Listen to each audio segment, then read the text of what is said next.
Merci de nous retrouver ici à Brazzaville. Les États de la CEMAC sont à l'offensive dans le secteur de la transformation pour réduire notamment les importants déficits budgétaires et autres déficits commerciaux qui impactent énormément les comptes extérieurs de cette sous-région, souvent en proie à des risques de dévaluation. Et c'est pour cela donc que la transformation s'installe et on peut le voir notamment à travers une entreprise comme Binto qui est équato-guinéenne, qui produit le ciment Evitacol, qui a décidé d'installer une importante usine en République du Congo pour étendre sa production et également étendre son marché. Pour en parler, nous avons l'honneur d'avoir sur ce plateau José Francisco Castillo, qui est le directeur justement de l'expansion de Binto. Et vous êtes présent ici à Brazzaville depuis un certain temps pour développer cet important projet. Effectivement, je vous remercie ce moment-là que vous me permettez pour m'exprimer bien et expliquer un petit peu les projets qu'il a tenu en compte Binto pour s'emplacer ici au Congo.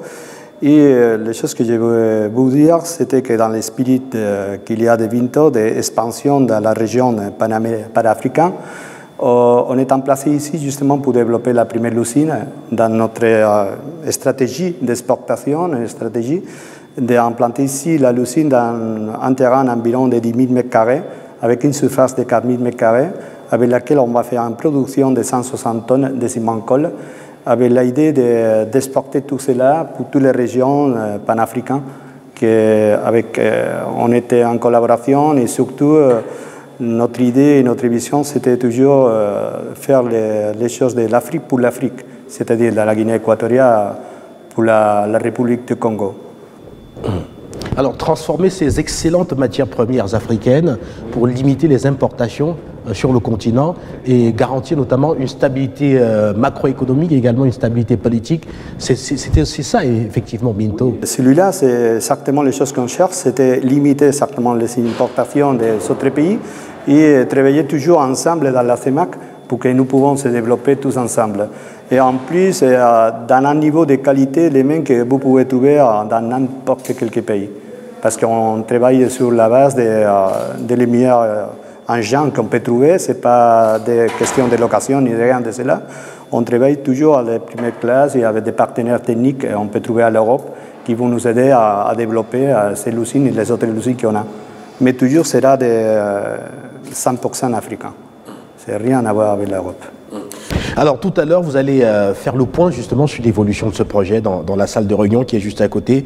Vos partenaires financiers avec comme chef de file la B2AC, la Banque de développement des États de l'Afrique centrale, vont être autour de la table pour voir pour avoir le point justement sur l'évolution de ces travaux-là. Qu'allez-vous leur dire? Où est-ce qu'on en est concrètement après avoir eu justement les financements? Où est-ce qu'on en est avec la mise en place de l'usine?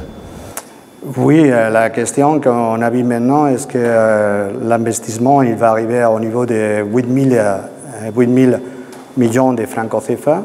Et dans ces parties-là, on a prévu partager dans les différentes banques. Il y a une banque mandataire, que c'est la BDAC, avec qui on a demandé un 38% à peu près de ces montants-là. Et après, il y a des banques commerciales, la banque postale congolaise et BESCA, avec qui on a parlé même en 28% à peu près du montant de marché. Il reste c'est à Binto de développer cela tout seul.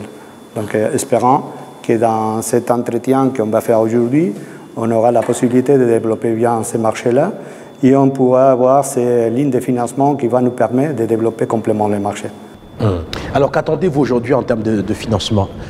Avez-vous déjà les 100% de l'argent nécessaire ou allez-vous vous adresser à d'autres financiers de la sous-région, d'autres banques qui ici pourraient également vous accompagner dans la mise en place? Bon, les 100% de l'investissement, on n'a pas, on a justement dit de partir. C'est justement pour ça qu'on a fixé le rendez-vous aujourd'hui pour voir avec les partenaires, la banque commerciale qui s'est implacée ici au Congo, pour voir la possibilité de leur dire qu'on était là pour développer ces usines parce que je crois que c'est d'intérêt pour le pays. Donc on cherche justement son aide pour développer ces petits côtés de 28% et la BDAC, on essaie de partager avec eux les 38% du total des marchés. Donc c'est-à-dire qu'on fait des partages à peu près de 30% pour chacun. Et nous avons posé les 30% de développement ici, dans le pays. Et en plus, il y a en plus que ce n'est pas seulement les montants d'argent qu'on utilise pour développer la lucine, pour s'implanter ici, c'est encore plus parce qu'il y a une formation continue qu'on aura de tous les citoyens qui vont rester à côté de nous dans le développement de ces projets-là, qui vont partir à la Guinée équatoriale pour avoir une formation continue. Et même le know-how qu'on a pris déjà avec notre partenaire technologique à l'Europe, à l'Espagne, dans ces cas-là, et avec qui on va essayer de former tous ces côtés, ces citoyens ou ces personnels qui vont rester à côté de nous, pour nous aider à développer bien la Lucine et tous ces projets. Alors, vous nous faites comprendre qu'il y a un grand intérêt, justement, pour le Congo, parce qu'il y aura un transfert de technologie. On sait que Binto, Guinée équatoriale, s'appuie justement sur une expertise espagnole qui est très poussée, qui est aux normes, aux standards européens. Alors, cela sera transmis ici au Congo. Est-ce qu'on peut savoir un peu plus comment vous comptez effectivement? Et de toute façon, je vais faire une petite puntualisation. Binto, c'est une entreprise équatorienne. Mais on travaille normalement avec un partenaire technologique qui s'appelle Kappa, Simon Kappa, qui nous aide justement de la partie technologique. Mais on fait l'ensemble. Mais Binto, c'est une entreprise 100% équatorienne. C'est là qu'il va faire entrer ici. Alors, le transfert de technologie, comment ça se fait effectivement? Comment est-ce que les Congolais vont pouvoir s'approprier justement cette expertise? Bien sûr, c'était parce que c'était prévu dans ces projets-là qu'on va faire partie des personnels congolais, qu'on va les former pendant 5 années à la Guinée équatoriale, à notre pays. Ils vont rester dans les usines qu'on a déjà. Ils vont voir toute la production, toutes les étapes qu'il y a dans la production. Et ils vont se renseigner bien parce qu'après, ils devraient revenir ici pour développer bien la usine avec les mêmes critères qu'on a à la Guinée équatoriale et les mêmes critères qui nous a dit notre partenaire technologique. Dans ces cas-là, Cementos Kappa. J'aimerais que nous puissions mieux parler de l'apport de la Banque postale du Congo. Qu'est-ce qui a motivé la Banque postale du Congo? Vous avez suivi le dossier? Mais oui, parce qu'on sait que dans ce côté, on a prévu que la Banque postale du Congo, c'est une banque bien établie aussi, avec beaucoup de potentiel. Et je crois que c'est une banque qui était à côté du développement du Congo, de l'investissement. Et c'est justement pour cela qu'on a fixé la vue, c'est-à-dire avec eux, parce qu'on savait qu'ils sont tellement intéressés pour développer le Congo. Donc on a présenté notre projet justement pour montrer les critères et l'esprit qu'il y a à la poste postale du Congo pour développer les différents projets industriels dans le même Congo. Parce que maintenant, le Congo, il a besoin de tous investisseurs, et surtout si ces investisseurs ce sont des Africains, tant mieux, pour développer l'industrie dans le Congo.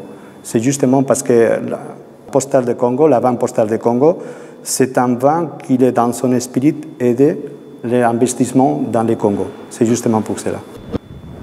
Effectivement, on peut comprendre, le président Denis Sassou Nguesso, quand il entamait ce nouveau mandat, il avait dit que ce serait un mandat purement économique qui devait permettre qu'il y ait plus d'inclusion. Et quand on dit inclusion, on parle de création d'emplois. Et création d'emplois voudrait aussi dire implantation d'usines.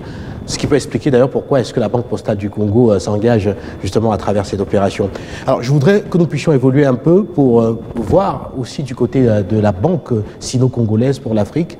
Voilà, comment se sont passées les discussions? Mais avec eux, c'est la même histoire que c'était avec la Banque postale du Congo. Ce sont des banques qui sont bien introduites dans les pays. Et surtout, ce sont des banques qui, dans son esprit, c'était toujours l'investissement des différents projets d'industrie qui vont aider à développer les pays. Donc c'est pour ces raisons qu'on a choisi dans les banques commerciales ces deux. Pour son esprit et pour le pouvoir d'entrer à côté de nous pour développer bien les projets. C'est la chose qu'on a fait.